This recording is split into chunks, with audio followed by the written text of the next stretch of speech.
When it comes to the Brigada Eskwela implementation, akin na Kawit Elementary School, so far, smooth sailing, kaya manada man también ang mga stakeholders de atun, kaya andaki, indinantes, siya pa sa El Bureau of Fire Protection, para dalitan di ila poco abisa regarding na mga fire awareness.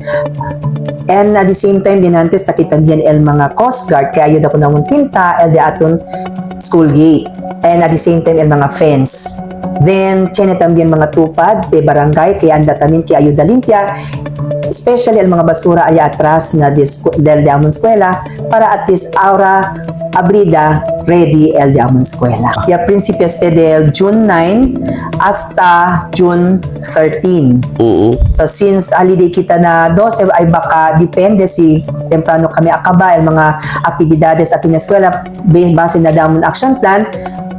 Akaba kami na 13, pero nisisitapat kami para man-extend pa gayot, ay baka man-extend pa kami asa Sabado para asikat kami ready al eskwela para na abrida the klase next week.